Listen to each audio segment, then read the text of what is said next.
পাকিস্তানের সামরিক বাজেট ভারতের তুলনায় অনেক ছোট। তাহলে প্রশ্ন হচ্ছে, ভারতের মতো একটি বড় সামরিক শক্তির সামনে পাকিস্তান কিভাবে এখনো নিজের প্রতিরক্ষার সক্ষমতা ধরে রেখেছে? এর উত্তর শুধু পারমাণবিক অস্ত্রে নেই। পাকিস্তান এমন 5টি সামরিক সক্ষমতা তৈরি করেছে যেগুলো যুদ্ধের সময় তাদের প্রতিপক্ষের জন্য বড় সমস্যা তৈরি করতে পারে। আর আজ আমরা শুধু জানবো না পাকিস্তানের কাছে কি কি আছে, বরং বুঝবো কোন শক্তিটা কেন গুরুত্বপূর্ণ আর যুদ্ধ হলে সেটা পাকিস্তানকে কি সুবিধা দিতে পারে। চলুন শুরু করি সবচেয়ে গুরুত্বপূর্ণ শক্তি দিয়ে।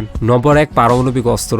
পাকিস্তানের সবচেয়ে বড় কৌশল হলো তাদের পারমাণবিক অস্ত্র। কারণ পারমাণবিক অস্ত্রের আসল কাজ সবসময় যুদ্ধ করা নয়, বরং এর সবচেয়ে বড় কাজ হলো প্রতিপক্ষকে যুদ্ধের আগে অনেকবার ভাবতে বাধ্য করা। বিষয়টা সহজ করে বলি, ধরুন দুই দেশের মধ্যে বড় ধরনের যুদ্ধ শুরু হলো। এক পক্ষ যদি জানে যে অন্য পক্ষের কাছে পারমাণবিক অস্ত্র আছে, তাহলে যুদ্ধ যত বড় হতে থাকবে ঝুঁকিটাও তত ভয়ঙ্কর হয়ে উঠবে। কারণ কেউই নিশ্চিতভাবে জানে না পরিস্থিতি কোন পর্যায়ে গিয়ে নিয়ন্ত্রণের বাইরে চলে যেতে পারে। আর এটাই হলো ডিটারেন্স, অর্থাৎ নিজের কাছে এমন শক্তি রাখা যাতে প্রতিপক্ষ জানে আপনাকে পুরোপুরি কোণঠাসা করলে তার নিজের জন্য ভয়ঙ্কর পরিণতি হতে পারে। তাই পাকিস্তানের পারমাণবিক অস্ত্র তাদের পুরো নিরাপত্তা কৌশলের একটা বড় অংশ।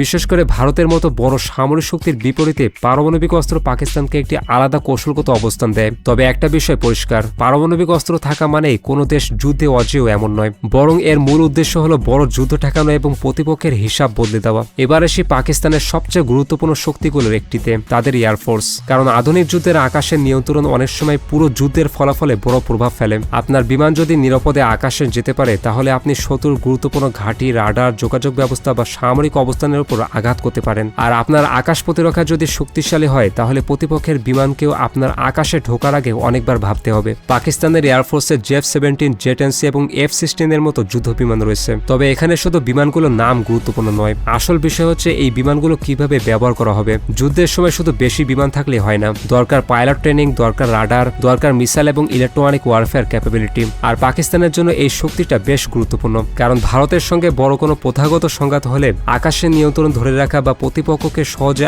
আকাশের নিয়ন্ত্রণ নিতে না দেওয়া, এটাই বড় চ্যালেঞ্জ হবে। এবার আসি পাকিস্তানের তৃতীয় শক্তিতে, ব্যালিস্টিক ও ক্রুজ মিসাইল। সহজ ভাষায় বলে এগুলো পাকিস্তানকে অনেক দূর থেকে আঘাত করার সুযোগ দেয়। যুদ্ধের সময় শুধু যুদ্ধ বিমান দিয়ে আক্রমণ করতে হয় না, দূর থেকে মিসাইল ছুড়েও গুরুত্বপূর্ণ লক্ষ্যবস্তুতে আঘাত করা সম্ভব। পাকিস্তানের কাছে বিভিন্ন ধরনের ব্যালিস্টিক ও ক্রুজ মিসাইল রয়েছে, যেমন বাবর, রাত এবং বিভিন্ন পালার ব্যালিস্টিক মিসাইল। কিন্তু আসল বিষয় মিসাইলের নাম নয়, আসল বিষয় হলো এগুলো পাকিস্তানের স্ট্রাইক সক্ষমতা বাড়িয়ে দেয়। অর্থাৎ প্রতিপক্ষ জানে যুদ্ধ শুরু হলে শুধু সীমান্তে লড়াই হবে না, দূরের গুরুত্বপূর্ণ সামরিক স্থাপনাও ঝুঁকির মধ্যে পড়তে পারে। এবার আসি চতুর্থ শক্তিতে, সমুদ্রের নিচে থাকা একটা জিনিসকে খুঁজে বের করা কতটা কঠিন। এখানে সাবমেরিনের আসল শক্তি। একটা বড় যুদ্ধজাহাজকে দূর থেকে দেখা যেতে পারে, কিন্তু একটা সাবমেরিন পানির নিচে লুকিয়ে থাকতে পারে, আর কখন আক্রমণ করবে সেটা প্রতিপক্ষের জন্য বড় সমস্যা। পাকিস্তানের কাছে সাবমেরিন ফোর্স আছে, বিশেষ করে ভারতের বিশাল নৌবাহিনীর সামনে সাবমেরিন পাকিস্তানকে সমুদ্রপথে একটা গুরুত্বপূর্ণ প্রতিরোধ ক্ষমতা দেয়। কারণ সমুদ্রের নিচে থাকা একটা সাবমেরিন শত্রুর যুদ্ধজাহাজ, সাবমেরিন বা গুরুত্বপূর্ণ সমুদ্রপথের জন্য হুমকি তৈরি করতে পারে। এবার আসে শেষ শক্তিতে, ড্রোন এবং অপ্রতিসম যুদ্ধ।